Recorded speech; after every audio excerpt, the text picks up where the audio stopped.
mu Kampala ku Batbale Theatre.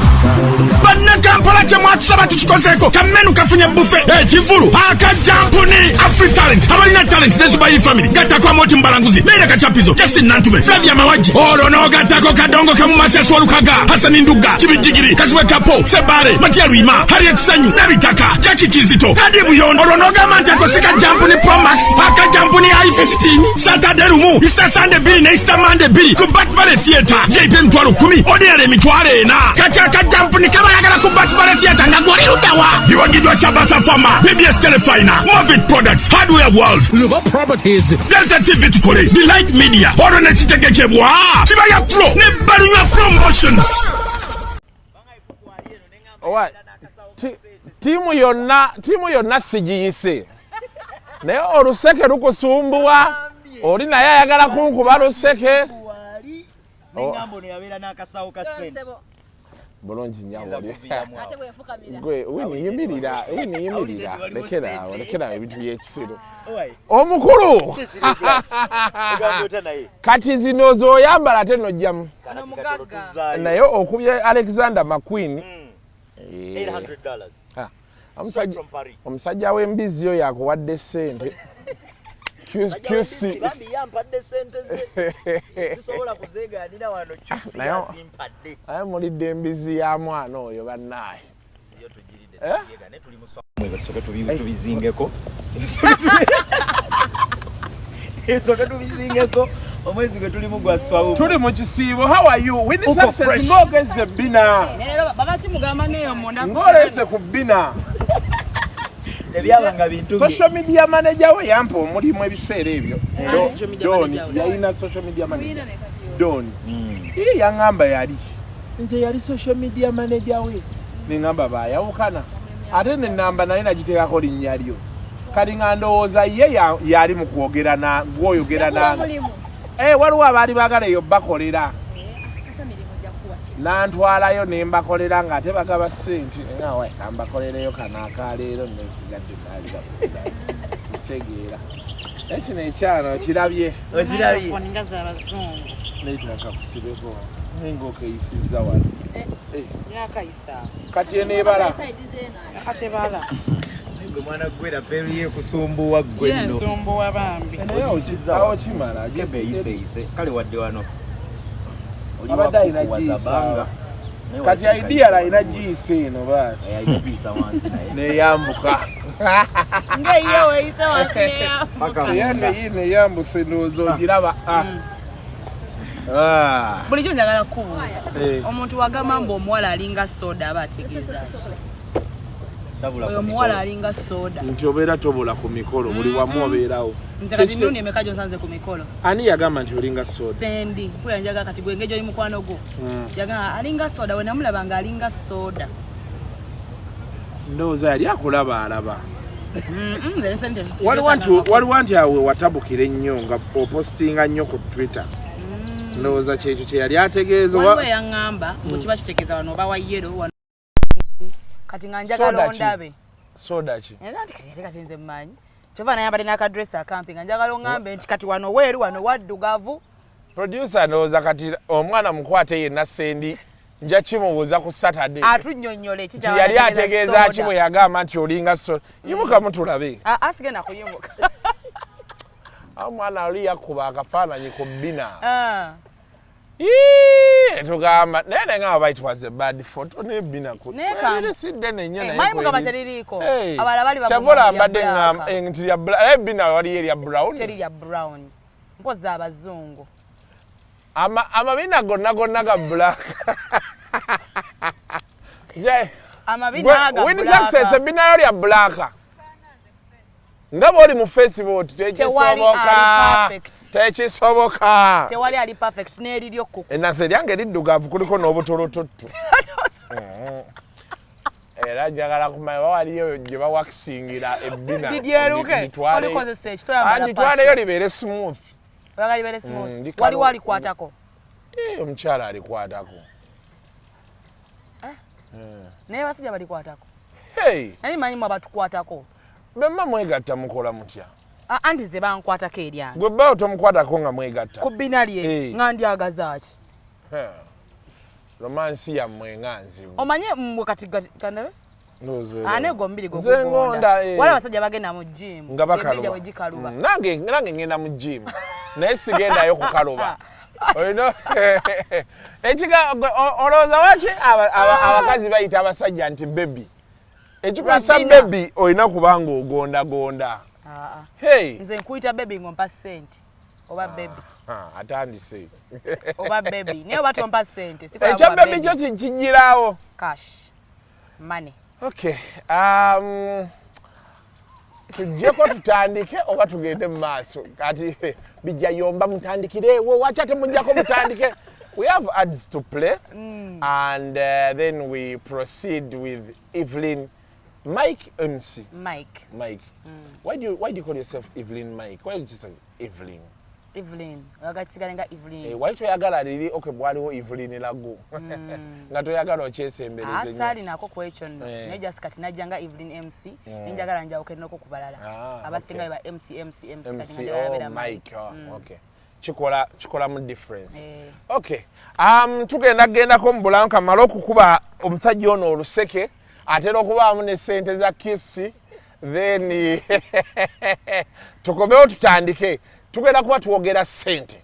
Omwana ono yategeera ekintu kimu. Sente.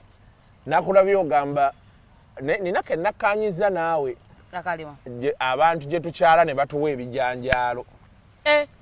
Negwe nova ewa mujovudde obeera wampozi? Chanja. Nova echanja. Amafuta onyaga meka mpaka mutamu. Nekeraawo. Kyetagisa. Noteka mukala amafuta ga mitwalo 10. Nogende ewo omuntu onyumye. Wanabya amazzi ewaka. Nga yakuyise oba? Nga yakuyise. Amazzi nga wataddeko yaka ne heater. Negasoka nega heatinga n'oganaaba. N'oyambala lungi ne kwa perfume. Olese mukyalawo n'abaana be waka. Ogenze kukyala kuwadde bijanjaalo. Nga nawe waka olwawo bilya. Bya 2-5. Waliwo yaddanga nti abantu abamu balya ennyama bagirya nnyo so resort to beans. Igwegwe nze ombuuzizza ennyama ngiryako ddi. Sirya bijanjalo personally because I have ulcers. Every time I eat beans, olubuto lwange lwekyanga. Nina akawunga sikalya. Nina ulcers. Naye nga kiri expensive. Ekyaki? Igwe. Ekyana nga kiri expensive. Tolya bijanjalo, tolya kawunga, n'olya kyolwo. Kali n'omuceere togulya. Ndi omuceere. Ate chips. Nazo nzirya. Naye aba ulcers nga tebabakkiriza kulya chips. Anti olya ate olya nnyo, tolya nnyo olya katono. Waliwo n'emmere emu nga tekulwaza ulcers naye ebijanjalo birwaza ulcers. Definitely. Birwaza ulcers. Nange sibirya. Ebijanjalo bye nasiiba mu kisiibo kino ekyaffe eky'Abakatoliki. Mbyagala nnyo naye sibirya. Obyesibyeko obyagala. Mbyagala. Wali osanzeko omwana n'akufumbira ekijanjalo bulungi. Newe kibanga kimyasa amasawo ekitinga omutwe gwa Nimrod. Sisobola kubirya. Wabyesonyiwa. But I think you just need to find which type of beans you have to eat. Because most times bagamba fresh beans ate ziri okay. Anyway, byonna byebimu nze nange nabiryako ebyebiseera n'enzimba olutu. No, fresh. Waliyo ziri bazita French beans. Obwo bulala. Kane wabaawo fresh. Bino ebibeera bikyali fresh nga baakabinoga. Ne babireeta. Then kati ate waliyo ebikalu. Kati one of those two waliwo ekitinkula ulcers. Tugenda kukyusa French beans tufunye erinnya eddala. Tulye French beans. Nga just kiri French twogereko ekigambo ekirala. French peas. Waliyo French peas. Sizo ze twogerako zoyise beans. Zibeera peas. Kati soko gyeko tutandike tulabe tunyumye wano emboozi eno. Ndi wano Buwambo Banda. Just like 2 kilometers from YMCA University. We tuli wano. Lino ly'ettaka bulijjo lyembagambako. Say full acre here. Ploti ziri 8 buli ploti ya $3 wano. Kino kyekyapa eno yegundi ya wano sketch. Bweti bwefaanana. Zino red titles zino photocopy ndowooza oziraba. Ne gundi yaako yiino gwe kastojja tukuweerawo. These are red titles. Tewaliwo olusasula transfer forms n'ekyapa ne ID zaffe ng'ogenda nabyo. Neighborhood ndowooza ogiraba abantu batandise okuzimba. Enamba y'essimu weeri wansi awo tukubireko tukole site visit tulabe bw'osobola okuba ng'osasula. Tekuliiko akufera tekuliiko ki. ebyapa bibino nze mbikutte olusasula boti n'omalayo kwata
Chicho badoliko.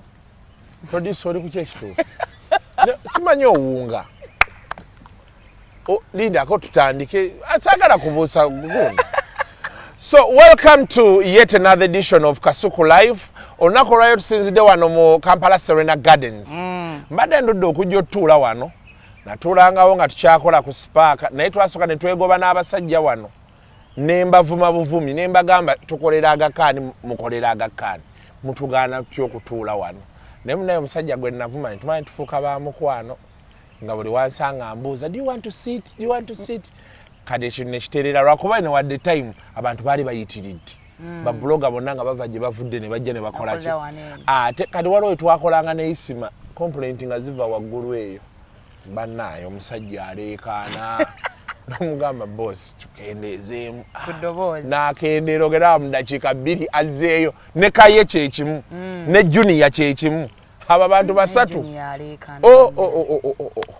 sauti ya tabu baleekaana so ne batugamba naye kati namala nenkitegeera naye omusajja kati yafuuka mukwano gwange. So today I'm joined by Evelyn Mike. I always wanted to ask you this dimple okola nkole akakantu koteeka wano this ka one. What is that? It's a pin. Nga wewe umula kutama oba kukutu ne kutama ne umu. Mbadde sikimanyi. Na inawo dimpo naye nga sinde ne nyonge ya rema. Ne nyongerawo pini enyikire ddala. Okay. So what happens this side? Which side? Njagala just in side yoka.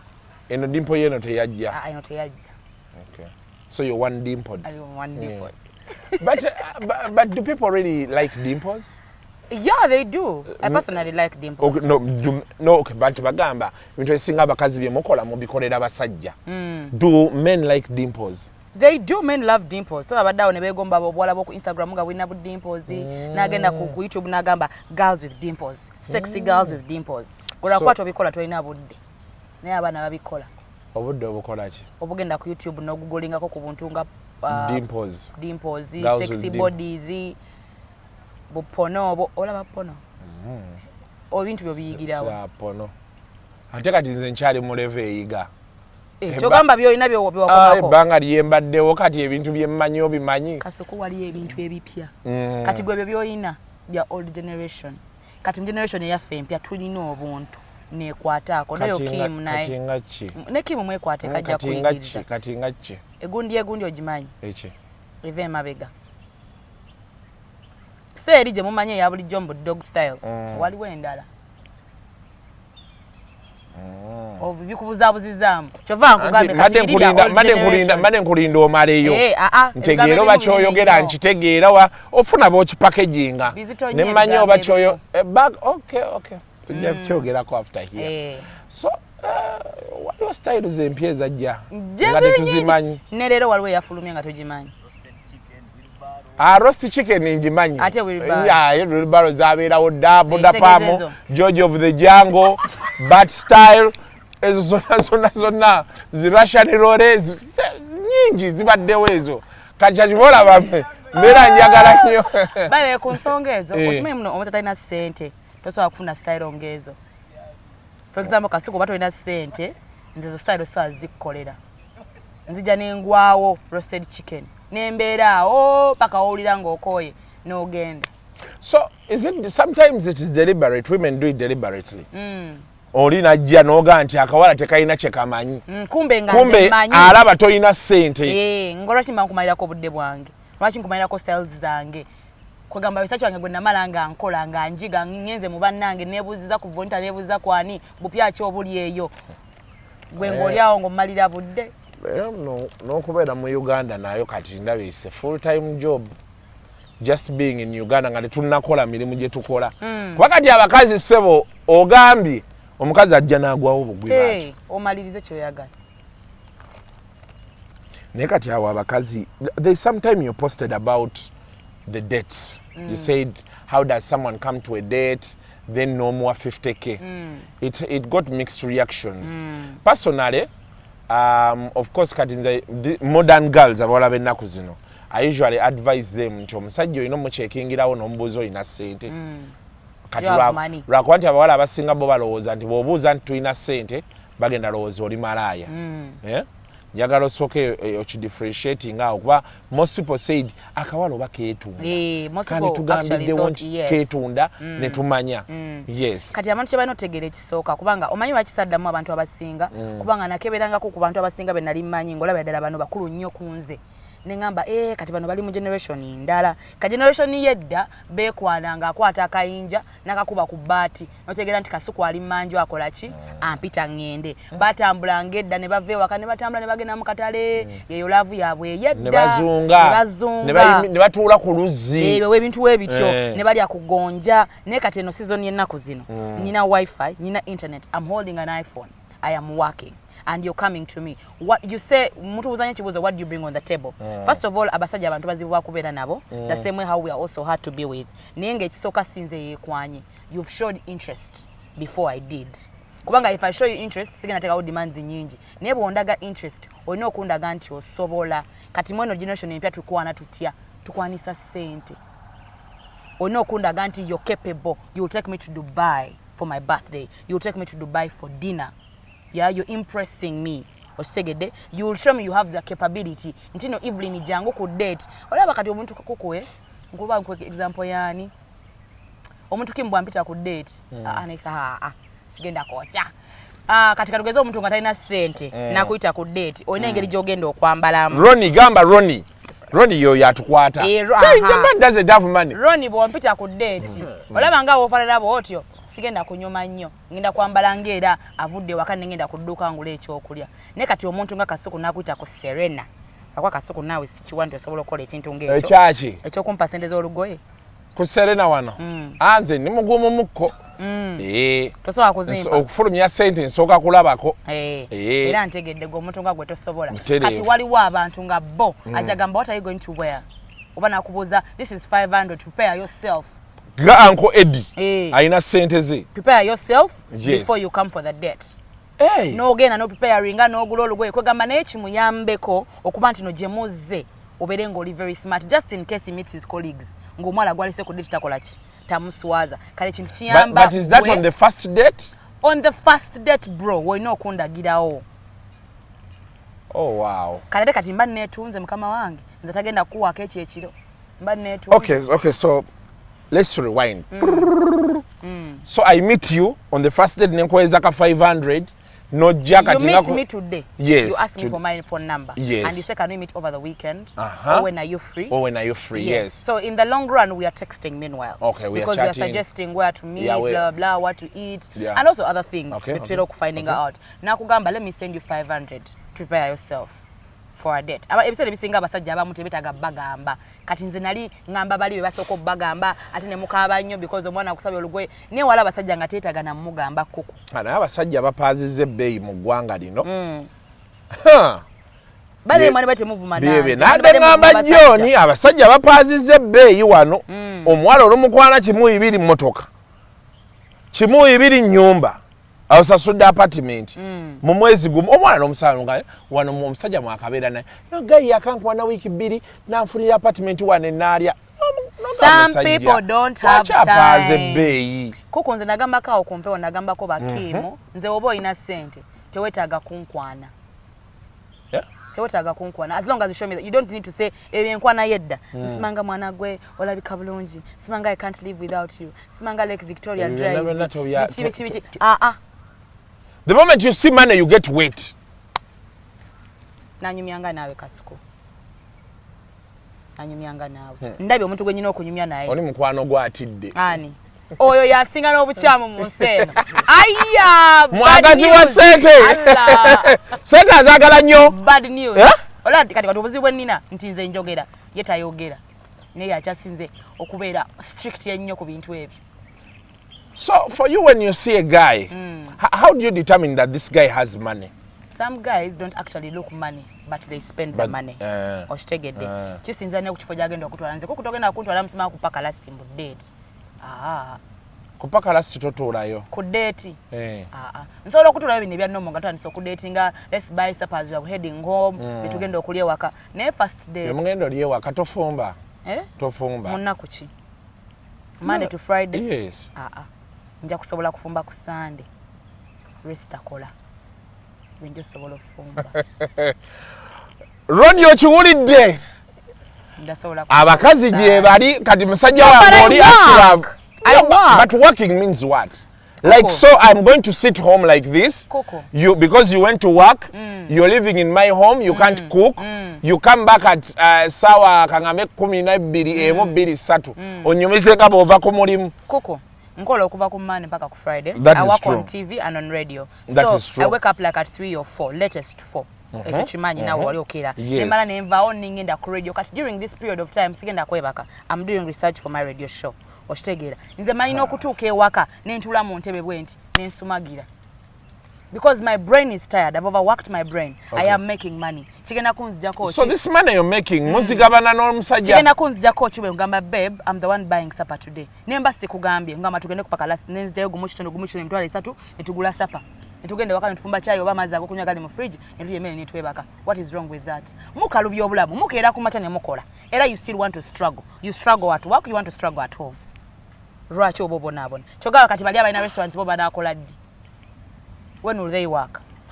Nja kusobola kufumba ku Sunday. Resta kola. Abantu bagenda kukkaanya naawe. Abasajja abasinga. Anzo wange ka starch kola. Atachina mubuzibu. That's how you treat your man. Atachina mubuzibu. And he actually tells me I need to relax. My mental health is more important. Like if you're overworking, please you need to relax. Okay. Am I not kungamba va ku simu webake? You've spent the whole day working. Rest. Omusajja obaggo wa muwasa. Abasajja bali batya omusajja go wa muwasa, go wa muwasa. Omusajja kimunaye go wasa bambi. Naku zinavubuka bawasiza ddala. Ekyo kituufu. Koko. Kati gwe ng'okola miliyoni zo 4 omwezi nga yakola kamu kitundu. Tasobola kugaa nti gifumbe. Olabe option gy'oteekawo nti nze tugende nsasula emmere. Koko abo balala toyogera ku nze. Oliyogera ku balala kuko wala abaana mu bbaala eyo abavubuka badetinga bakazi bakulu mikwano gyange they have lost boyfriends to old women era nze buli kintu kyentwitingako kukujja ekiri tewali kintu kyenjogerako nga si kituufu amu ku mamulonzo kuloza kiri kunze oba kwani kibeerayo gye ekiri obeera okimanyi real time. I get information because I work in the bars, I have friends, I work at events, I walk around, I have friends, we talk.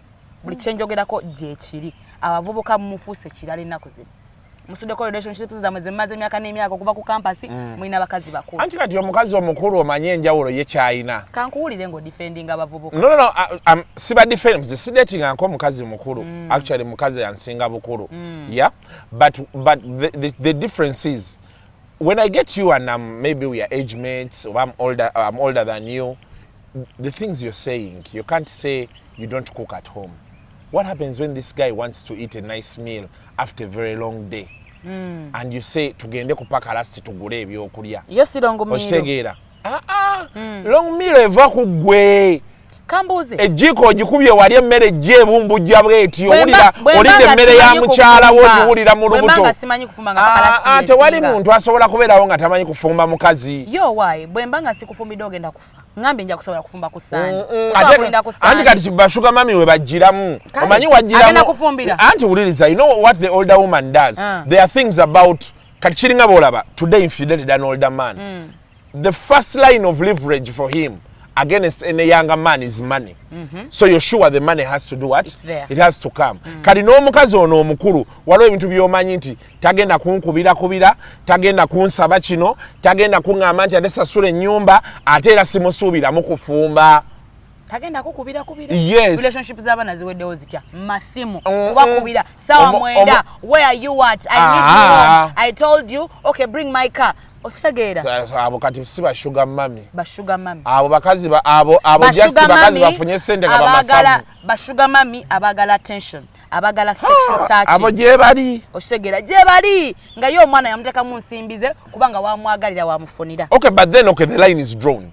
Yes, because you know this guy is investing in me, this chick is investing in me, vis-a-vis this is what I get or what I offer in return. Neka dijukira Evelyn bojje wange, we are staying together. Tuli ku natural world order. Ojuwulira nti omusajja baasanga omukazi natural omusajja yalina osasula wemusula oba okuzimbawo na providing emmere shelter medicine you know all those things. Then what does the woman offer? Alina okufumbira omusajja ono alina okumugololerera oba okitegeera kye ŋŋamba. Sometimes I don't listen to French but it's okay. No, natural world order. Okay. But you can't tell me that me I'm being with you because you work 2 jobs, you cannot come back home and cook me a meal. Point of correction, 3. Okay. You cannot come back home and cook me a meal. Yes. Kuku, bova ku mulimu bokoi. Yes. Nange mbanko. Yes. What makes you think I have energies to cook? Ati kati awo omukazi asigale waka. Akole ki? Atuule. Mba nasomera ki bazadde bange bo basanyufu okunda banga they took me to Makerere University nenfuna ne degree nzije ntule wosebo nze nkugololere ngokero ogende nkole gwakugejja gwakuzalira bana. Natural world order yeyo. Linda ko natural world order different generations. Yes. Linda different generations ndozo kawuli. Kituufu. Njagala nkugamba ekintu kino. Mugamba nyombo what do you bring to the table? First of all, abakazi mental sanity yaffe. Mumanyi muva wane waka nemugana nemukwana eyo wale obulala when we find out you start saying why are you checking my phone who told you to check my phone nze omukazi we waka mungambe wakaguma omukazi musimanga omusajja mufumbire mental health yange temugifuddeko muli ku musajja gomuwolereza. You're going to ask me what do I bring on the table? My mental sanity, my life when I go to that labor ward okuzalira omwana. That is my life. I bring literally my life. Omwana nawe abeera wuwo. Gw'otabeera wuwo. Omwana nawe abeera wuwo. Tubireke ebyokuzaala. Kuba wandigambye nti bwe tuba twegatta tukozesa obupiira. Okimanyi muno ebiseera ebisinga yemu abagamba nti njagala kuzaala. Osobola okwegatta. Abakazi okwagala okuzaala. Musobola okwegatta ne mukola jump out. Oba otuddeyo nagamba nti my friend I'm pregnant. Nga temukyogeranga nako. Kati ndikunyumiza generation gye ndimu wano. Eno generation yesinga. Eno generation yesinga. Twayiga ekintu eki tosobola kuzaala mwana kusiba musajja. Tukimanyi tumala gazaala zaala. Guno omulembe. Kuku nze nkugamba. Pozi ngero okwanye baavu. Nze nkugamba. Oba be bakwana. Tukimanyi bulungi nnyo nti musobola tuzaalamu ne mutusulawo ne mutwerabira n'abaana bammwe. So we don't just gamala give birth. We don't just gamala get pregnant. Okitegedde muno generation. So you're asking me what do I bring on the table? Bro, my mental sanity. Ezo examples owadde zonna. Zabayaye. We want to talk about twagala twogere nga nze naawe tutegeeragana. Omuntu gw'oyise wano. Sigenze wa. Omuntu gw'oyise wano akola mu bbaala. Mba muki? Oba mu bbaala. Mba mu bbaala. Abaala babeera bayaaye. Kikumi ku kinnaakyo. Kati abawala ongamba otya twogere ku bintu byate nga gw'olese muyaaye. Okay, but for you defending your position. Because there are girls out there who are living with their men harmoniously. And these girls, and they are company secretaries, they are EDs, they leave work, they go back home, they prepare this guy a meal, Nadia neyebaka. Omukazi nadda ku laptop ye n'akola emirimu. Sina kindi ng'amaze n'omusajja omujjamu. Round zezi. Yes, wali abalala nakera ku macha ku sawa kati ogamba simayo genda ku mulimu 10 nazuukuka nagenda nateekawo chai namulekawo nafuluma nagenda nakola. Oyo wafuna mukazi ng'omwagala oba wafuna housewife? Wafuna mukazi ng'omwagala. Kati in exchange the man is giving this guy great sex, great care. Omusajja yagulira omukazi emmotoka, ennyumba gye basulamu omusajja yayisasula, fees z'abaana azisasula, buli kimu akikola. For me to be a maid. No. For in everybody is doing their job. You play your part, I play my part. Kati kuku njagala nkutegeeza ekintu kino. Nti ennaku zino bwe mba nkola. For example, Jensasula rent. I pay half of my rent. My boyfriend pays the other half. Now, it is understandable. I already have. What way mean to nange bien kola? For example, my businesses zalina. Bwengendayo nga KCCA nebintu byerese. Nga maybe I've called him like trust guy is not picking up because I know he's a busy person. There are things I'll sort out because I wake up in the morning and I work. We are both treating ourselves like adults. Tewali mukozi wa mone, tewali mukama wa mone. Togenda kumpisanga tata wange wakagenda okunze kusakumacha mumufumbire breakfast because he's my father. You're not my father. You are my beloved one. Wanondayo mubanji mbere nawe. Lwaki atoboyagala nze ate mbona abone okusinga gwe. I wake up in the morning and make the money. It may not be as the same money that you make. Nenzuka kumacha nenkola sente. Era bwoba ononya muntu wakwewolako sente kuku. Ogenda soka buuza mukazi wo balina mukusente. Do you declare your money to your husband? He knows how much I receive. Mumbabala kubivulira mugamba kati kino kivuta edikenzo gye kiri agenda kumpa zino sente. Palasos event jeri yangamba agenda kumpa zino. Gwanga moje big is giving me this money. Oshitegere. I tell him because just in case I need something, he will know sente zeba mwade zitezako zechi. Tezamaze. That is I open up. He knows how much I receive. Okay, kati gwate oli wanja ulo.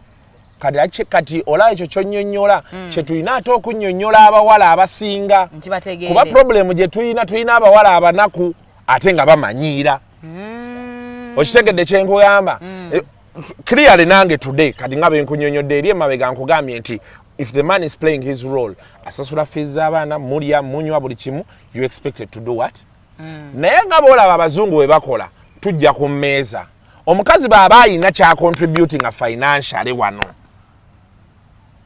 musobola otuula ne mwogera era omanya nti omukyala avudde wano agenze kukola akola ssente bweziti bwe mba twetaaga ssente za kino n'aziteekawo you get it but most of these girls who are talking abayomba era omusajja biki agenda n'akola she's earning 1M n'alyoka akuwoleza ssente zigenda mu kulabirira beewaffe anti kati bwe ziba zirabirira abeewammwe wano omusajja mugatte omukazi agamba nti kati nga bwogambye Evelyn rent is due we are paying 1.5 here this is 750 this is 750 you on the same level yes no problem but you on the same level you're not a saka bino ebiku ebinywa omusaayi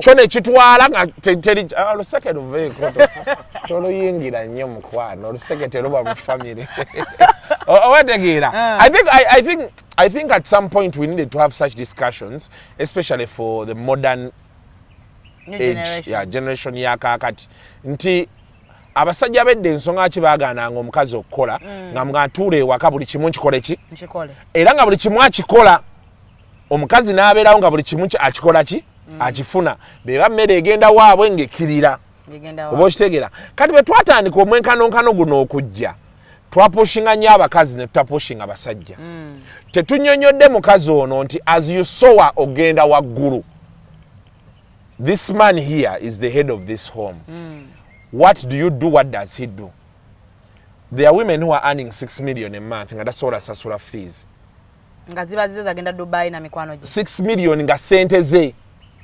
n'atuuka mu bufumbo bwalimu alaba omusajja abona mupangisa ino sasula fees ye n'agula ploti eyiye n'azimbako ng'omanyi nga tomanyi obuzibu tebuba bubwo kubanga muba mu breaking a trust okuva from day one you on the same pay kati gotolayo emirundi egisinga omusajja n'amala n'akizuula omukazi bulijjo haven't you heard stories where they say we bapangisa wa mukazi walo ne story ekimu gyatunyumizaawo ku mpewo ng'ennyumba gye bali babeeramu omujali new apartments zali za mukazi naye ngo omukazi abanja omusajja sente nga babanja rent ndozo kitegeera apartments za mukazi kati awo omusajja oyo bw'avaayo n'agamba nti emmere njeetaaga ne beziba 8 gwa kiro ebere ino okujja kati ekyo kiba si kituufu kituufu kubona onakoze ogugwe. Yes, I've done my part, but it doesn't mean you're supposed to treat me like a maid. Go where gali that nzukusa because you want to eat. No, but this is not treating you like a maid. However much you wake up in the morning and work, you've bought me a car. It doesn't take away a fact that you know muntu. I know. You're human enough. I know. You're not in your palace. Smayangamba, never slaves, or never maids, so, or never. Okay, I am not here to take. So what happens in Jalawenuma? I am not your mother. What happens in Jalawenuma? Situka, get a fridge, get an apple, find something to eat. Eat something, bro. Don't wake me up to cook for you. At 2 a.m. cook was money na hiyo. At least nzukusa ko ngamba mpaka lipa. Nayo nzukusiza mbu ngende mukingo kufunira emmere. Let's be guided. Nemate muzanyisa amaanyi g'emmere. Era kyakivola abawala abasiga kati bamaliriza era bazzeeyo ewaabwe. Kulowooza nti ku 8 ogw'ekiro emmere tejja. Naye ku 8 ogw'ekiro. Ne wabaawo atagireeta. Ne wabaawo agireeta. Ebyo ebikazi ebyo by'ogamba ebyo ebikulu. Kigireeta. Kula mu restaurant. Nedda ssebo. Ate ebikazi ebikulu. Let me remind you, ebikazi ebikulu bina ba house girls, ne ba house boys, ne ba shamba boys abagenda college emirimu. Togenda basanga mu kiyungu nga nze nina abakazi. Kati nze kankubuleyo Evelyn. Nina abakazi bemmanyi ab'amaanyi nga 4. Ng'ebirala byonna ababikola weebali. Kati ngenda kuwa example. Olaba Ruth Kalibala. Takkiriza maid kukwata ku mmere ya mwami we. Era ne bavudde out ku ssaawa 8 ogw'ekiro. Omwami n'agamba nti njagala kulya. Ruth n'alikka effumbiro. Ye mwennyini n'agyefumbira. Omusajja oba yabongoose ng'ono bw'afumba ne bamuzuukusa n'agirya. Olaba kati obuzibu bw'okoze? Naye nga Ruth alina ssente ze n'omusajja alina ssente ze. Obuzibu bw'okoze olese Ruth mu example. Sola kwongerayo conversation yange. Lwaki? Ogenda tandika ebya generations. Era kyembadde ngenda okukola. Ate okigezaako kukikola. Era kyova nkirese. Tokigezaako kukikola. Anti kati kyekizibu ekiriwo y'ensonga lwaki olaba nti abo abakyala bo bakyali mu bufumbo bwabwe. Mmwe temuliyo. Ate kati ffe twafumbiddwa. Are we married yet? Are we at the age of getting married? No, but by the time you move in with someone. By the way, that is why I side with Shiba Karungi. Kuko obeereri munyonyo nga nze mbeere no najjeera nga we are husband and wife. Ekyo nze nakyo nkiwagira. Ekyo nze nakyo nkiwagira. N'omanya nti toyina muntu gw'obonaabona naye wano mu nnyumba yo kuzimbirira ati. Ate n'akuwoleza ku ssaawa 8 mbu emmere tejja kujja. Emmere nga waki tejja ku ssaawa 8 nga nagiguze obeera ojja jjiiba. Kati nze agenza ogula ku paka lasti mba sisinze. Gyoleseewo nga nga lwaki tulya emmere ya paka lasti. Kiyo si mmere. Kyekibuuzo. Does it take away the difference that is not? It doesn't, but restaurants are supposed to give us emergency food. Banno balyewa. Tebalina bana balabirira. Bali abalala basingo baani bo balyeyo. Kuba kati benali sinna kufuna nali nga ndya ku paka lasti. Kati atoze waka. Njagala tugule ennyama. N'olaba kimmeedi. Anti labayo. Olaba kimmeedi Evelyn kituse njagala tugende wali ogule ennyama. Ogikoleko bulungi. Gwe ng'olyawo to my liking. Anti nze nagiguze. Kati bw'omalawo ng'ongamba nti baby boy njagala genda ku spa wali ku Maisha spa ku Serena. Nga nkuteekamu 5 gange. Nga nkuteekamu 5 gange. Ng'okkirira. You're 1 in a million. Nga kugamba mu spa ogenda kolayo ki? Ogenda kolayo bwenzi. Omanyi abasajja abasinga. Sikiwanja abavubuka b'ennaku zino bakyabikola. Anti kati ab'ennaku zino ate bebakkiriza paka lasti ate kati goligamba mu tebagikkiriza. Abavubuka anti abakazi mwe mubanyigiriza. Tujja sobola Sunday. Emmere ya Sunday nze wange oba tuba tetujja sobolegana. Lwaki? Oba toliiyo? Mba gye ndi naye sisobola kuba na mukazi agifumba Sunday.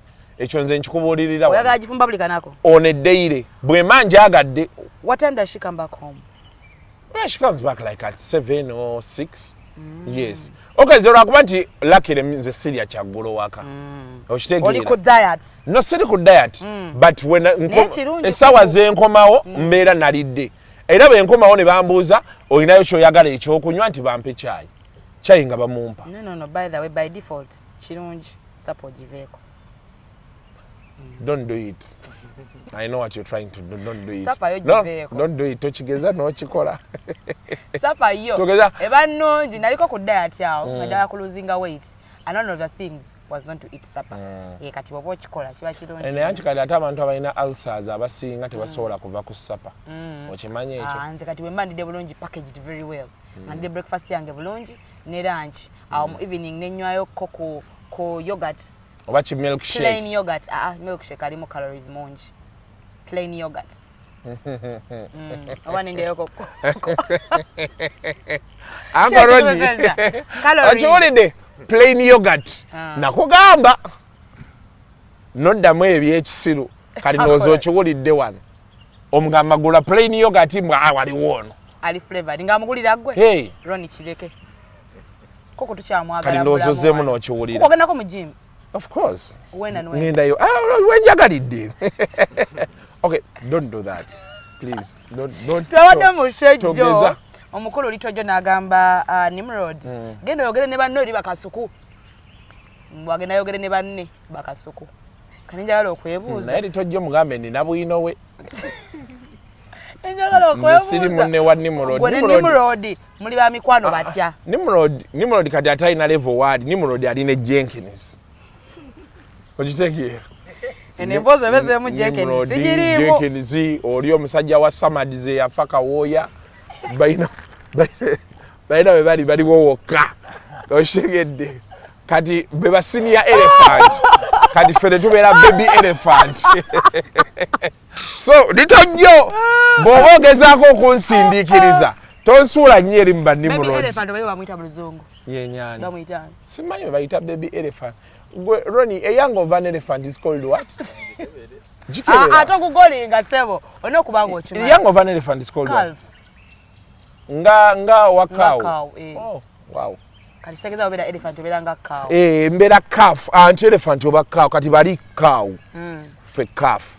Kuko wale bade cow nolaba ekyana ekikuyitako n'okitunulira bwoti. Nga wa. Fina gye twakulaba. Ewaje mwandaba. Ewa Brian. Never ni yankuba akafaananyi ako bannange. Alpha nalyoka akaposting. Alpha kali kalala.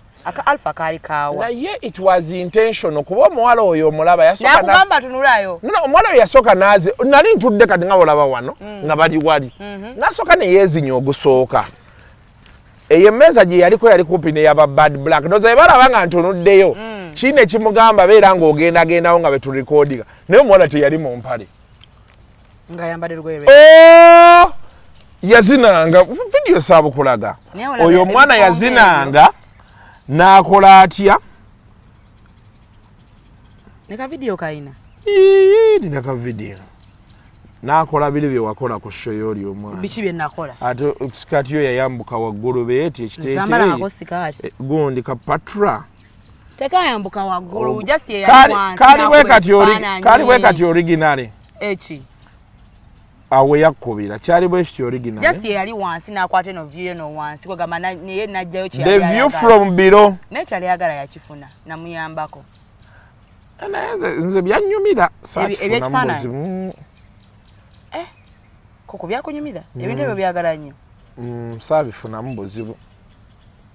Sawa mukulu Sendi yambuuza did yo oba what index increase oba yakogera atya oba yagamba sexual index nanga did yo sexual index increase ne mugamba mukulu tatotegeeza ki andi abakwagala ate bayeyongera anti baatugamba nti kati abawala mulina kemukola ennaku zino like you come out with the boobs based in wefuulanga agaguddeyo oluusi n'oyambala obugoye akagundi wano nga ka animal kayawudde namuwe kati nga kakamel tokalabika be kati ka shapinze nga bagamba nti the reason why girls are doing those things bagala ku increasing of value. Even the nudes, they say sometimes women leak these nudes deliberately so that men get to see kati olina achamuka. I've got so many phone calls from people's nudes. Olina gakasiko ine namba yoyo omuwala kati oli nampeera nafuna amasimu okuva mu basajja wakola sente tali namba inali sigiina njikuwe namala ne mu meeting nampeera nine ebbaala gye nalimu najja n'atuulaawo kubanya amabaala nze mbeera mu mabaala naye sigana agamu nina gentuulamu agaffe ge galiwa gwe kati okubeera mu mabaala gaawa ate kati lwaki obadde ogambye naye sigana agamu nga togamanyi anti sikuba zino H2O simanya kati okogimanyi kati okungimanyi nagikubanga edda naye covid awo beyajja sigiddangamu ate ora former big mics ora sinagigenda mugundi yali agintwalamu shira yali antwalawo awo kati eyo gye nkolera ku ora ne catwalk kati ate nze ngenda eri ku mezzo kasuku ekintu kino kyongeza level ngenda ku mezzo ne tugenda ku clamatory waliwo olunaku enakusanga ku gavana bannange kasuku oba mbagambe nali mbadde eki wali ne Donian kimba mutane oyo omukyala Donzella olunaku Chameleone yali azze kuyimba namugamba tokikola natya bakuliko sinze yakyogedde ezize zaaliwa eziriwa esente bali bagenda mu America nekitya boy is a coward he's a coward he's a coward gosolo chikola kye kiwali bagala akola kuko solo chikola gamba walai andi kati kyongere ngense kuwulira kibu kyogamba kyali kawali gosolo chikola sisobola chikola alwachi omuyita kawali sinagego bana mukyala waka sisobola chikola yake mutalina mukyala waka simanyi tamon nina gye nali ntuddeeyo n'omuwala ngendo lasebe simu ye evuga nga kimu yakuba naye nga tutuddeeyo tuli eyo tulina be twali eyo nabo tutudde nga saawa mmeka saawa 10 za kiro oyo oba okubira pati naawo bw'abanga si bano bempatinga nabo mu bbaala nga kimu yali waka aba yali akubira girlfriend omuwala kimu ye yali akuba ku saawa 10 ku saawa 10 ez'ekiro omuwala yali agenze effuka simu ye nagamba nga bano tebannagiraba abalala ne muyamba nenjimukolera bwengi wali omusse naye omuwala saamubuuza ne kimu nakimugamba naye simugamba nga muwala kimu omuwala oyo omujjukira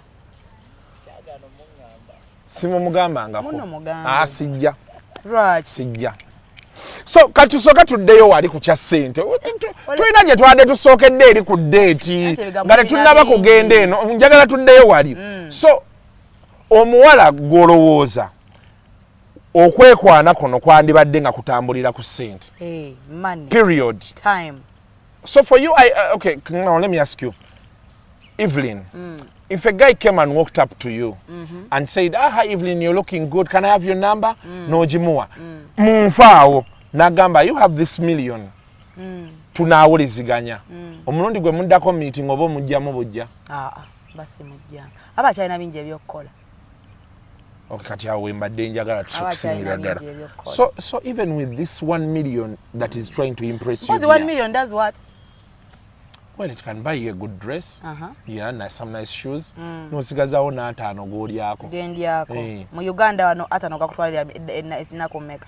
Ne bw'obeera ng'ogalidde mu ddakiika emu obadde togayina omusajja agakuwadde mulekerawo zaala wa miliyoni tozaala wa miliyoni mulekerawo zaala wa miliyoni wasi batugamba wano mb'ofuluma n'emitwalo 5 by ssaawa mu ssaawa emu ziba ziweddewo emitwalo 5 zo okay kati sente si nyingi nnyo miliyoni sente nyingi erimu emitwalo 5 mmeka erimu emitwalo 5 abiri kati waba ofuluma ebweru n'ofuluma n'ekyetaano in 2 hours ne ziggwawo ogenda spending emitwalo 5 emeka but you see what I'm saying Evelyn is this million eyina kyekukoledde kyotagenda kukwatako ziri sente zo nange nenkugamba eyo million is not enough for me okujjamu the next meeting kati amba nfuuse prostitute oyo gwe mwali mugamba ku Twitter atalinza ate ostegede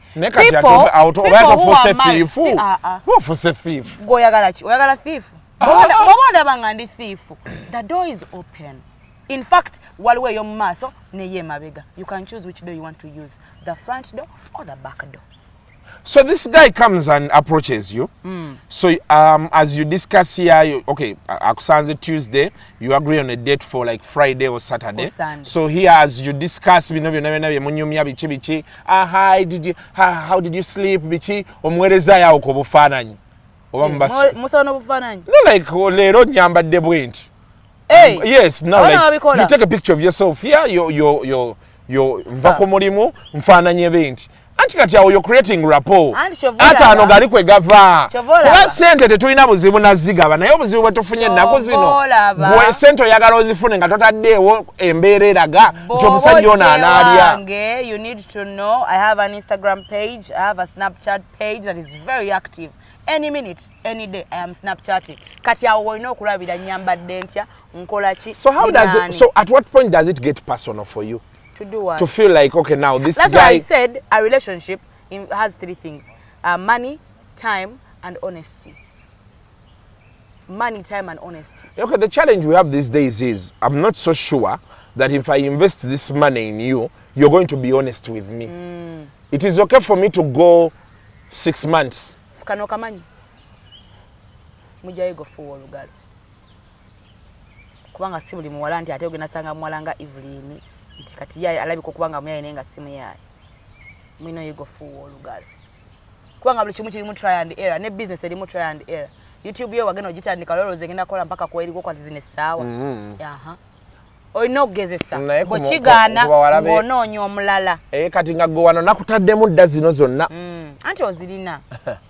Naye abawala anti buli omu ojja mu klasi kasuku buli omu ajja mu klasi ye bannange. Gwoba oyagala genda eri wansi kale ofune gwe gw'oyagala. Lwaki oba ojja n'okukatwa okola lwaki ojja mu bifo by'ebbeeyi ate nga toyagala kuspending. So there are women nga, okay, you personally, a man meets you n'akuwokyayo n'agenda n'ayongera okuvujjirira paka lwanaalinda lw'onomugaa nti leero nkujjamu. Biba byakujjamu byokka biba bya relationship. Kati gwe relationship.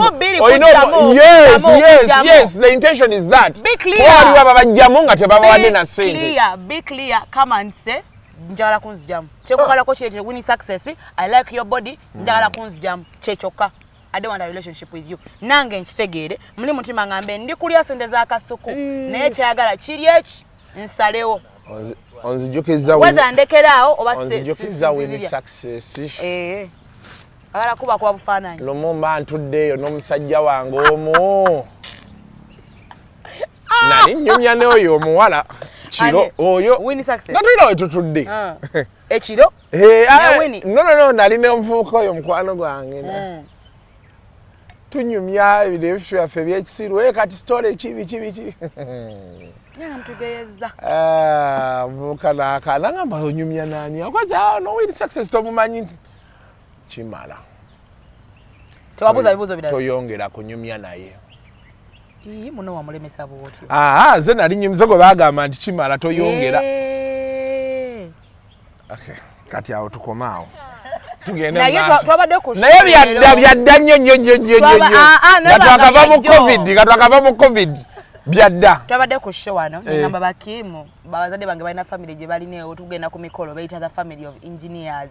Kati nembuuza kasuku bwayimuka ne abaana abenga nabo bakola journalism. Mwita family of what? Of journalists.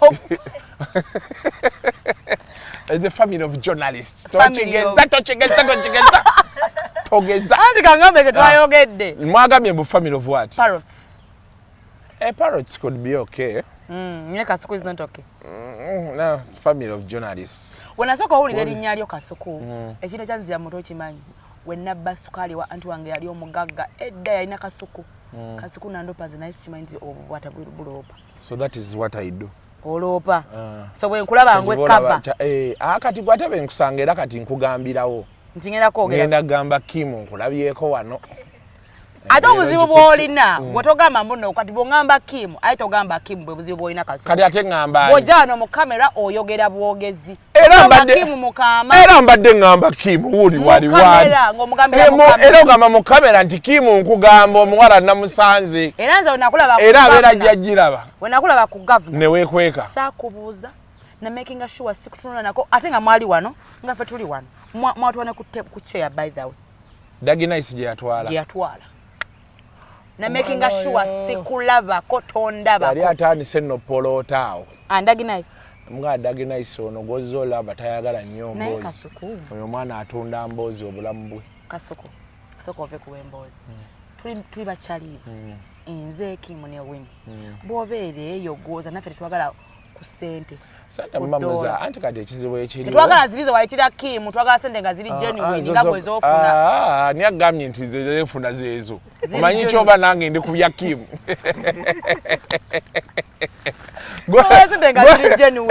Oyinza okubeera olumu omusajja edda namubuuza omuganda ng'olina ssente nnyingi ndowooza yali ayagala kunnejjako ng'omuvubuka mulaba abeerabeera n'abagagga alina ssente ne muganda naye maani ojja ontwale tufune naffe ku ssente nangaye ebbina lyo lyesiga saddamu mubuuza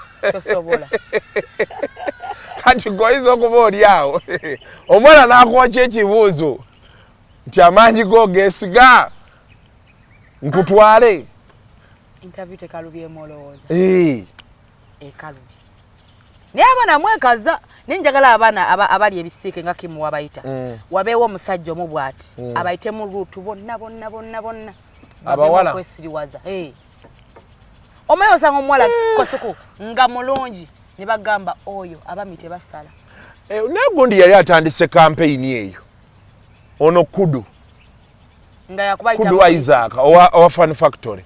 Yeye eddawo twalinga ku theater n'atandika campaign. Ya kujja bawala mu ebyo bintu. Nga kubayisa mukali. Era yali abakutteko ekitundu. Akomewo.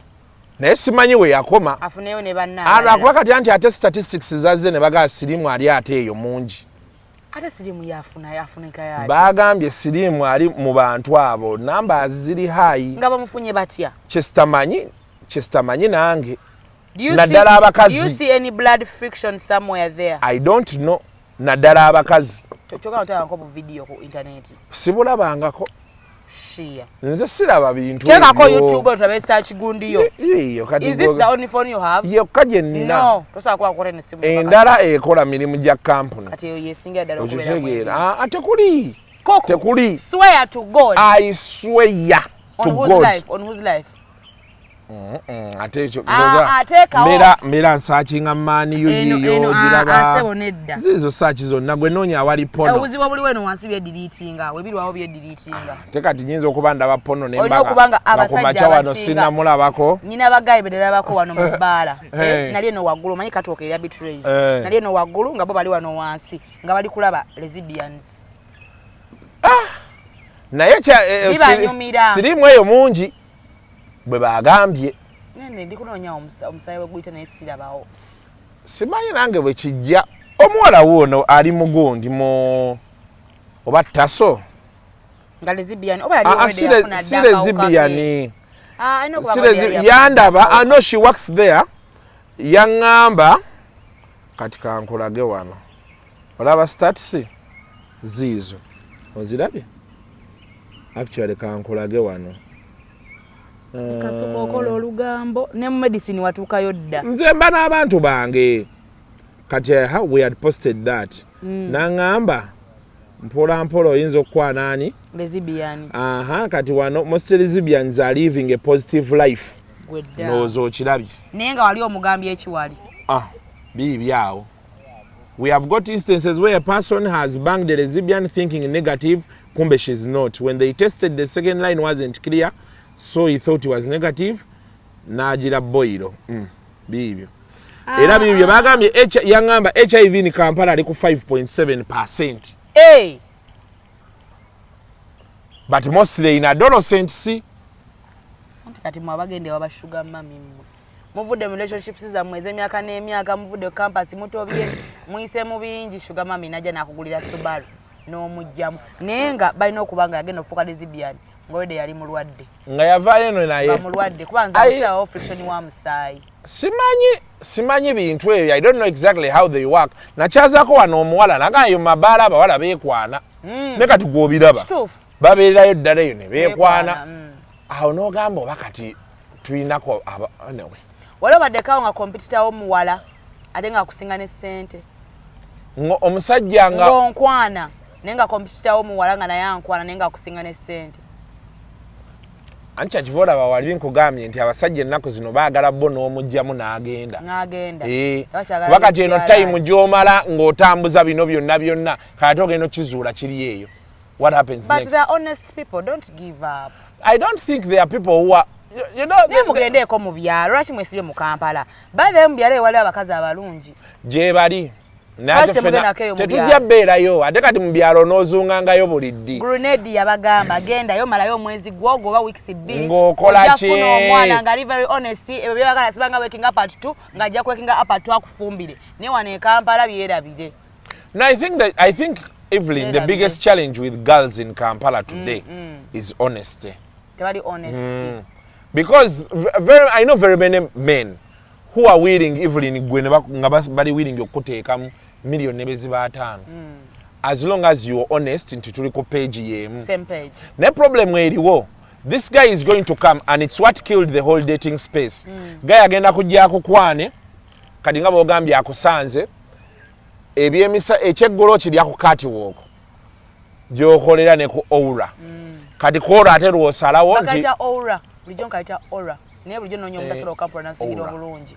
Aura. But I think even aura is okay. Aura. Tugeneka aura. Aura. Now, when you meet this guy, you want him to take you on the first date. You go mutule ku Serena Chigo. Yes. Akutusize eri wansi ku maato. Ne smile okitegeera.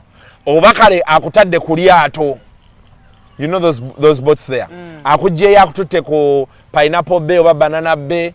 Awona otambula. Mulya. Yes. Awona mulya munywa.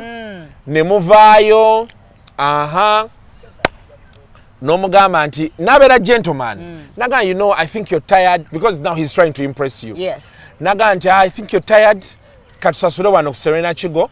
Osule wano. Osulewo. N'osulawo naye tagenda sulawo.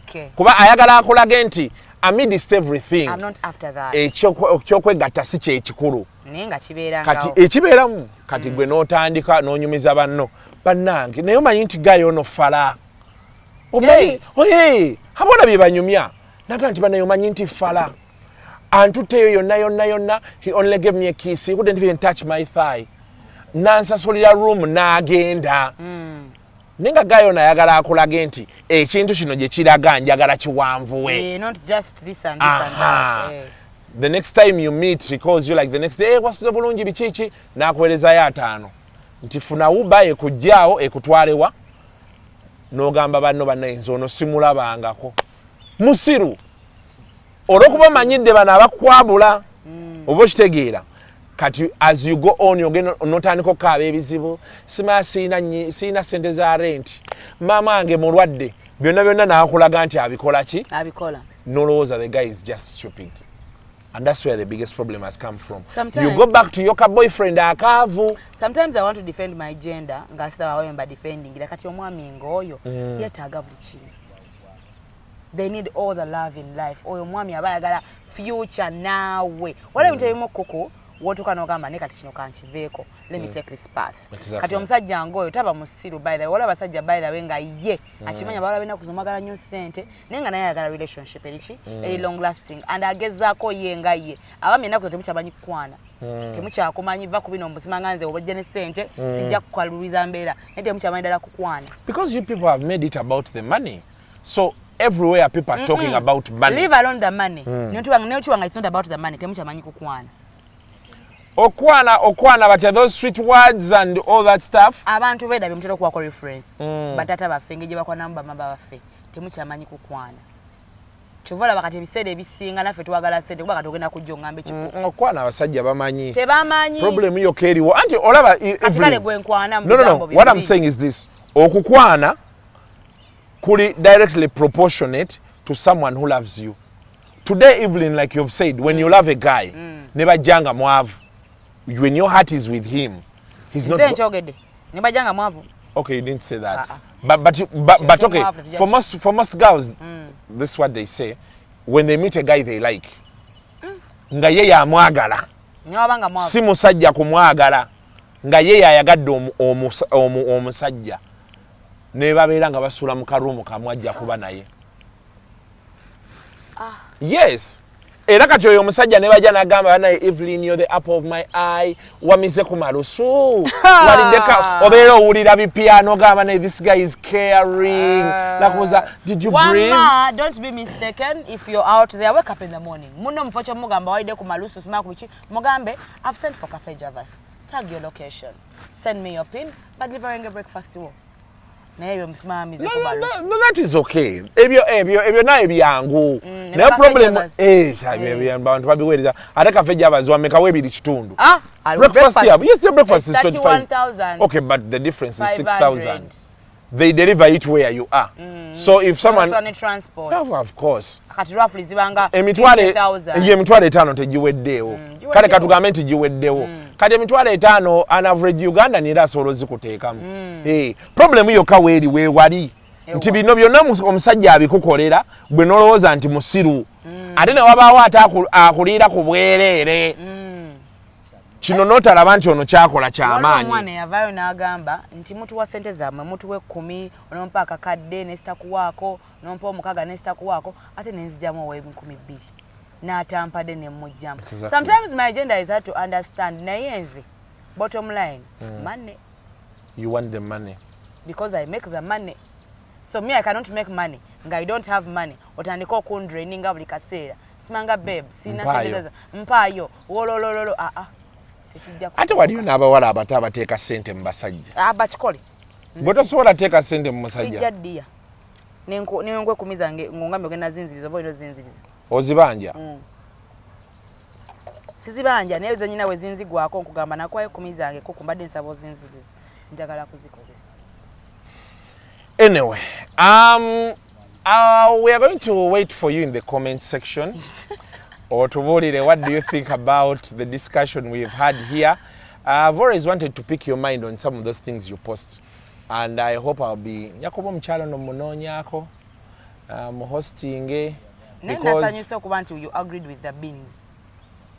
Chebijanjalo cyo kitu waliwo abantu abamu nga bamanyiira omuntu najjeewo n'omuwa buno obugaati bwa round waki omanyiira teekamu 10,000 for bread. Yes kati ennaku zino ndaba abaana balina ebintu bye balya so ove ku serious waliwo gundi ffe twalyanga jam zesta kati bagita Nutella eyo wa chocolate. I mean, have these things at your place. Yes. Blend kid. Mwalimu yanga zesta. Of course. Ewaka. Ne jam. When? What do you know? What, you didn't eat those things when you were young? When we were younger, we didn't eat those things. What were you eating? Auntie, what mwalinga mulyachi? Blue band. Natutekako honey because fewa fembara. Honey jali mubunji. Oli wembara? Kako bambara. My dad is called Atamba Elsam. Does it? What does that mean? We have a lot of milk and ghee. The next time I am going, the next time I am going, Ochitegedde? Checho oba nimbi? Checho katikate gwe nina esinga teyandeka odda. Ben Bagyo Nyombi nkubuuzizaako nnyo. I want to introduce to you Evelyn Mike. Esawa ngate wajogeddeko. Anti kati ate obiseewo wano kati ta wano what do this so this is her. Yeah. So this is custom made. Every time you see me it's party time. Evelyn Mike miss party time. Sawa yo nebe party time. But okay, there's something I wanted to ask you now. I don't want to have a run-in with feminists, but it's also a discussion I think we need to have one time. I know you say it. This thing of pumping up, does it remain original or it's... What do you mean does it remain original? Abasajja baga wali twalinako wano omulembe nga gwa pika bere mbona ngali kuba ne lituuka wano n'omugamba onootambula mukwano onossa ngali mpaka wano waliwo kino ekiwala kino omuwala oyo yali akola kaboozi bamuyita batya yali ex-wandawusi omuwala oyo omweru atali Farida waliwo omuwala omweru ex-wandawusi yakolanga kaboozi awo nga pika embeere yali ku beat ali ku CBS ng'apika ebbere bw'ati ne nga ndi mwana mutobe nti naye nga ntunulira ebbere nenganga n'olyegomba yes ku myaka emeka koko I think I was around like 20 21 there tewali mwana muto kati nga neebuuza but naye abasajja aga nti berigira nga lifubutuka awo ekikumi ekibeera awo okukkirira wansi kati koko kankunyonyole waliwo obuleega nga tebupampinga ngako nga kani tekapampinga tekali mu sponge tekali mu that extra support kati nze obuleega bwe bwengula kubanga sagala kintu kinkwata nnyo so it's originally made there it's originally made there that's how it can happen with or without the bra yes okay tugendeko ku beach mubeere bulungi mweraba bye